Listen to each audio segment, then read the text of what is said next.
High বন্ধুরা, দেখো আমি এই যে বাজু ট্যাংরার ঝোল রান্না করব কিভাবে করব দেখো। খুব সুস্বাদু একটা রান্না।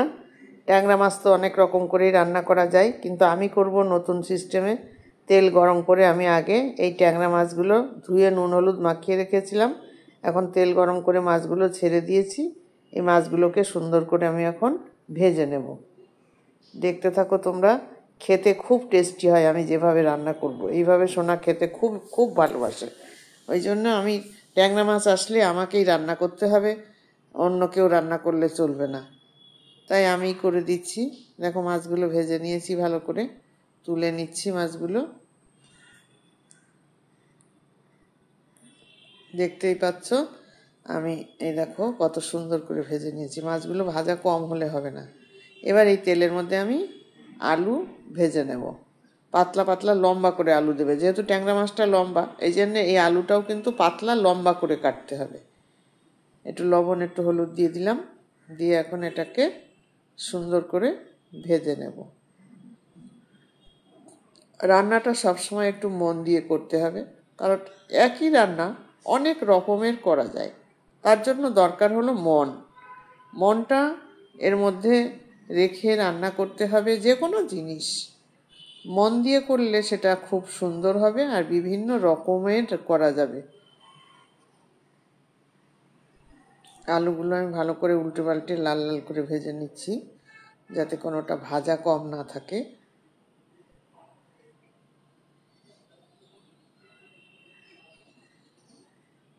আমি সবসময় চন্দ্রমুখী আলু ব্যবহার করি তাড়াতাড়ি সিদ্ধ হওয়ার জন্য। দেখো কত সুন্দর লাল হয়ে গেছে আলু। এবার আমি আলুগুলো তুলে নিচ্ছি, নিয়ে ওই মাছের মধ্যেই আমি রেখে দিচ্ছি একসাথে। আলু আর মাছ একসাথে ভেজে রেখে দিচ্ছি।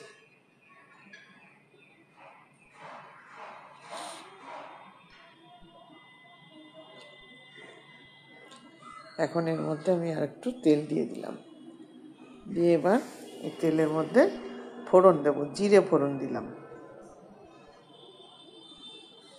ফোড়নটা একটু লাল লাল হয়ে গেলে আমি কুচিয়ে রেখেছি পেঁয়াজ কুচিটা দিয়ে দিলাম। এবার এক এক করে আস্তে আস্তে সব দেবো। একটু লবণ দিয়ে দিলাম, তাহলে পেঁয়াজটা তাড়াতাড়ি করে ভাজা হয়ে যাবে।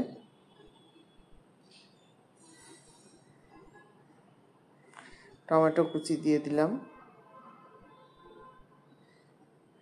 তোমরা টমেটোটা যদি মনে করো একটু ঘষে দেবে তাও দিতে পারো, আমার আর টাইম নেই। এদিকে রসুন বাটা দিলাম।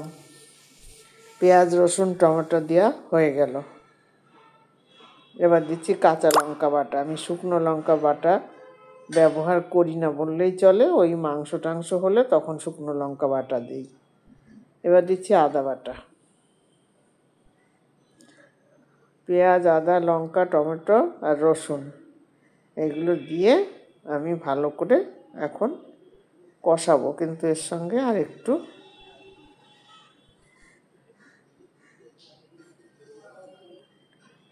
সময় দিয়ে কষাবো।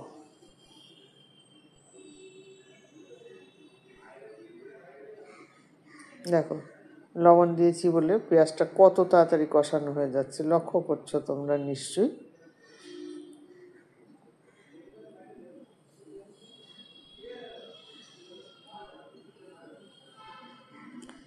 আর একটুখানি হলুদ দিয়ে দিলাম। এবার দিব কাশ্মীরি লঙ্কার গুঁড়ো, জাস্ট এটা রং হওয়ার জন্য।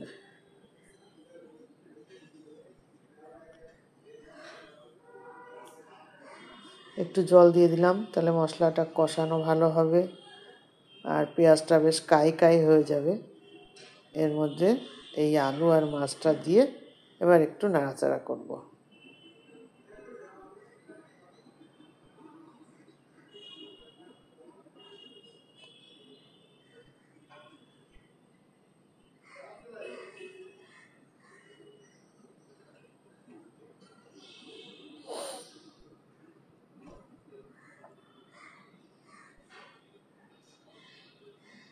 এর মধ্যে দিয়ে দিচ্ছে একটু ধনে আর জিরের গুঁড়ো, মিশিয়ে রেখেছি, তাই আবার দিয়ে দিলাম। আর দিয়ে দিচ্ছি এলাচের গুঁড়ো। একটু নাড়াচাড়া করে জল দিয়ে দেবো।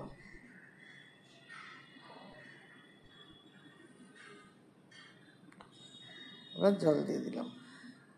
ধনে আর জিরের গুঁড়োটা দিয়ে আমি কিন্তু দেখলে বেশি কষাইনি, কারণ বলো তো এই ধনে জিরের যে একটা সেন্ট, এইটা এর সঙ্গে খুব সুন্দর লাগবে, যার জন্য ওটা ভাজা লাগবে না।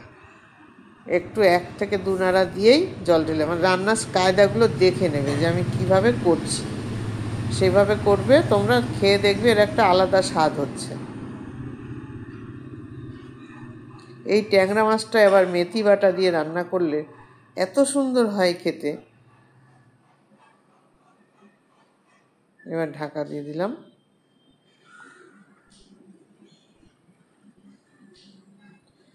দেখো কত সুন্দর হয়ে গেছে রান্নাটা আমার। আমি আর ঝোল কমাবো না, এবার ঢেলে দেবো। দেখতেই পাচ্ছ কি সুন্দর হয়েছে বন্ধুরা, খেতেও কিন্তু সেই রকম টেস্ট হবে। তোমরা এইভাবে রান্না করে খেয়ে আমাকে জানাবে যে হ্যাঁ সত্যি রান্নাটা কেমন হয়েছে। আর যদি ভালো লাগে তাহলে তোমরা একটু বেশি বেশি করে লাইক, শেয়ার, কমেন্টস করো। তাহলে আজকের মতো এখানে টাটা।